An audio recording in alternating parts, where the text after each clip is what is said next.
அதன் காரணமாக தான் தினந்தோறும் என் மீது புதிய வழக்குகள் பதிவு செய்யப்படுகின்றன. பல்வேறு காவல் நிலையங்களில் அவர் மீது 17 வழக்குகள் ஒரே காரணத்திற்காக பதிவு செய்யப்பட்டிருக்கிறது. இவ்வாறு இவரை மீண்டும் மீண்டும் சிறையில் அடைக்க வேண்டும் என்ற எண்ணத்தில் வைத்திருக்கலாம். அவர் அதை ஏற்றுக்கொண்டு சவுக்கு சங்கர் அவர்களை இன்றைக்கு சொந்த ஜாமீனில் விடுதலை செய்தார். அதை பற்றி நான் எந்த கருத்தும் சொல்வதற்கு விரும்பவில்லை.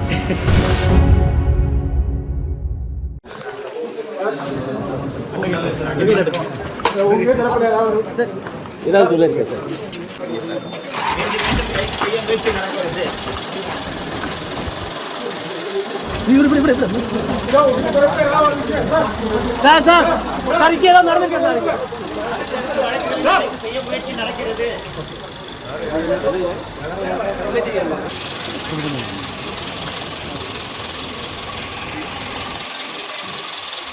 திமுக அரசு என்னை கண்டு அஞ்சுகிறார். அதன் காரணமாக தான் தினந்தோறும் என் மீது புதிய வழக்குகள் பதிவு செய்யப்படுகின்றன.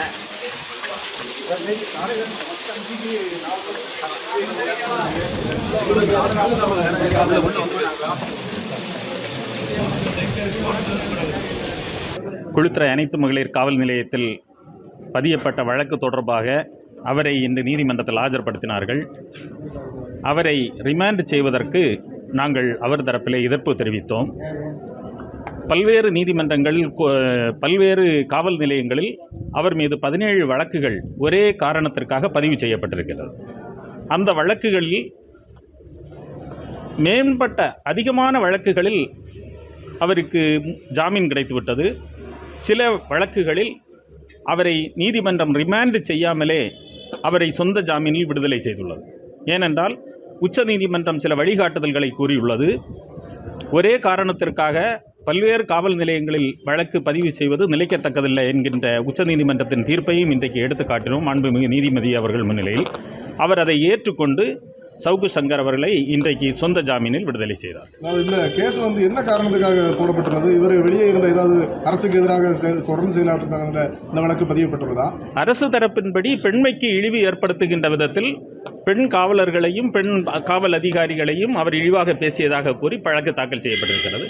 ஆனால் இன்றைக்கு நீதிமன்றத்தின் முன்பாக வந்த கேள்வி என்னவென்றால், ஒரே காரணத்திற்காக பல்வேறு நீதிமன்றங்களில் பல்வேறு காவல் நிலையங்களில் வழக்கு தாக்கல் செய்யப்பட்டிருக்கு என்பதைத்தான் இன்று இந்த நீதிமன்றத்தின் முன்பாக வந்த கேள்வி. பல வழக்குகள் பெண்டிங்கில் வச்சிருக்காங்க, அது என்ன தோரணையில் வச்சிருப்பாங்கன்னு நினைக்கிறீங்க? இவ்வாறு இவரை மீண்டும் மீண்டும் சிறையில் அடைக்க வேண்டும் என்ற எண்ணத்தில் வைத்திருக்கலாம். ஏனென்றால் 90 நாட்கள் கடந்துவிட்டது. இவரை முதலில் கைது செய்து 90 நாட்கள் கடந்துவிட்டது.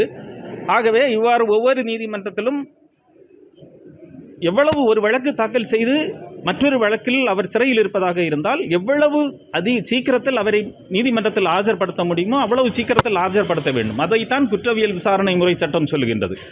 ஆனால் அதையும் ஒரு காரணமாக இன்றைக்கு நீதிமன்றத்திலே அந்த நீதிபதி அவர்கள் கேள்வி எழுப்பினார்கள். இத்தனை நாட்கள் கடந்த பின்னரும் நீங்கள் ஏன் அவரை இந்த மாண்புமிகு நீதிமன்றத்தில் ஆஜர்படுத்தவில்லை என்கின்ற கேள்வியையும் மாண்புமிகு நீதிபதி அவர்கள் எழுப்பினார்கள்.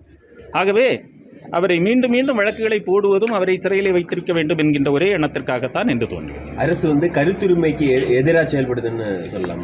அதை பற்றி நான் எந்த கருத்தும் சொல்வதற்கு விரும்பவில்லை. இதுபோன்ற செய்திகளை மேலும் தெரிந்து கொள்ள எங்களது யூடியூப், ஃபேஸ்புக் மற்றும் ட்விட்டர் ஆப்களை சப்ஸ்கிரைப் செய்யவும்.